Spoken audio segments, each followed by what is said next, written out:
Aero India 2025ಕ್ಕೆ ಇವತ್ತು ಅದ್ದೂರಿಯಾಗಿ ತೆರೆ ಬೀಳ್ತಾ ಇದೆ. 15ನೇ ಆವೃತ್ತಿಯ ಏರ್ ಶೋ ಇವತ್ತು ಅಂತ್ಯವಾಗುತ್ತೆ. ಹೀಗಾಗಿ ಸಾವಿರಾರು ಸಂಖ್ಯೆಯಲ್ಲಿ ಜನ ಹರಿದು ಬರ್ತಾ ಇದ್ದಾರೆ. ಏರೋ ಇಂಡಿಯಾದಲ್ಲಿ ಫೈಟರ್ ಜೆಟ್ಗಳ ಆರ್ಭಟ, ಅವುಗಳ ಘರ್ಜನೆಯನ್ನ ಕೇಳೋದಕ್ಕೆ ಸಾವಿರಾರು ಸಂಖ್ಯೆಯಲ್ಲಿ ಇವತ್ತು ಜನ ಆಗಮಿಸುವಂತಹ ಸಾಧ್ಯತೆ ಇದೆ. 15ನೇ ಆವೃತ್ತಿಯ ಏರೋ ಇಂಡಿಯಾ ಶೋ ಇವತ್ತು ಅಂತ್ಯವಾಗುತ್ತೆ. ಇವತ್ತು ಕೊನೆಯ ದಿನ ಇರುವ ಹಿನ್ನೆಲೆಯಲ್ಲಿ ಭಾರಿ ಪ್ರಮಾಣದಲ್ಲಿ ಜನ ಆಗಮಿಸುವಂತಹ ಸಾಧ್ಯತೆ ಇದೆ. ಇನ್ನು ಸಾರ್ವಜನಿಕರಿಗೆ ಪ್ರವೇಶ ಹಿನ್ನೆಲೆಯಲ್ಲಿ ಅತಿ ಹೆಚ್ಚು ಜನ ಆಗಮಿಸುವಂತಹ ಸಾಧ್ಯತೆ ಇದೆ.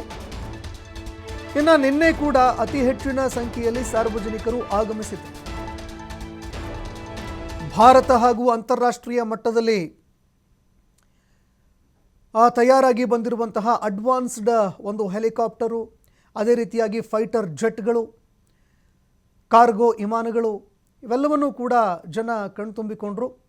ಪ್ರಮುಖವಾಗಿ ಯಾವ ರೀತಿಯಾಗಿ ಭಾರತ ಈ ಒಂದು ಭದ್ರತಾ ಕ್ಷೇತ್ರದಲ್ಲಿ ವಿಮಾನಗಳನ್ನು ಬಳಕೆ ಮಾಡ್ಕೊಳ್ತಾ ಇರುವಂಥದ್ದು, ಅದೇ ರೀತಿಯಾಗಿ ಯಾವ ರೀತಿಯಾಗಿ ಅಭಿವೃದ್ಧಿ ಪಥದತ್ತ ಸಾಗ್ತಾ ಇದೆ, ಈ ಎಲ್ಲ ವಿಚಾರಗಳಿಗೆ ಸಂಬಂಧಪಟ್ಟಂತೆ ಸಾಕಷ್ಟು ಮಾಹಿತಿಗಳನ್ನು ಕಲೆ ಹಾಕೋದಕ್ಕೆ ಅಂತ ಅವಕಾಶ ಸಿಕ್ತು. ಮತ್ತೊಂದೆಡೆ ಬೇರೆ ಬೇರೆ ದೇಶಗಳು, ರಷ್ಯಾ, ಅಮೆರಿಕಾದಂತಹ ಒಂದು ಫೈಟರ್ ಜೆಟ್ಗಳನ್ನು ಕೂಡ ಕಣ್ತುಂಬಿಕೊಳ್ಳೋದಕ್ಕೆ ಅವಕಾಶ ಸಿಕ್ತು.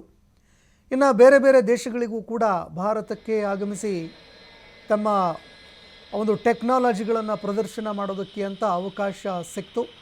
ಇನ್ನು ಭಾರತಕ್ಕೂ ಕೂಡ ಯಾವ ಯುದ್ಧ ವಿಮಾನಗಳನ್ನು ಕೊಂಡುಕೊಳ್ಳಬೇಕು, ಯಾವ ಒಂದು ರೀತಿಯಾದಂತಹ ವಿಮಾನಗಳಿಗೆ ಹೆಚ್ಚಿನ ಆದ್ಯತೆ ಕೊಡಬೇಕು, ಇದಕ್ಕೆ ಸಂಬಂಧಪಟ್ಟಂತೆ ಒಂದು ಸ್ಪಷ್ಟ ಚಿತ್ರಣ ಕೂಡ ಸಿಕ್ತು.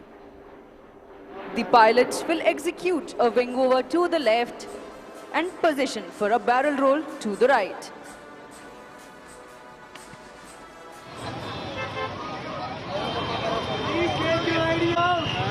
Please take your idea.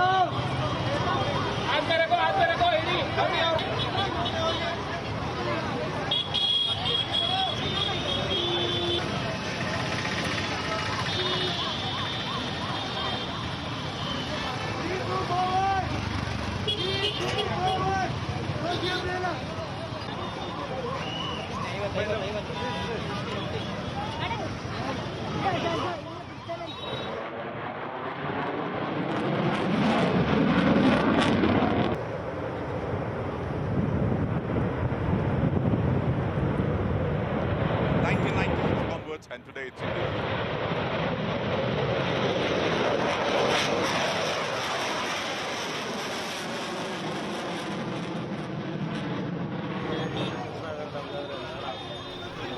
ಇನ್ನು ದೃಶ್ಯಗಳ ಬಳಿಯಲ್ಲಿ ನೋಡ್ತಾ ಇದ್ದೀರಿ, ಅನೇಕ ರೀತಿಯಾದಂತಹ ಸಾಹಸಮಯ ದೃಶ್ಯಗಳು ಜನರನ್ನು ಕೈ ಬೀಸಿ ಕರೀತಾ ಇದೆ.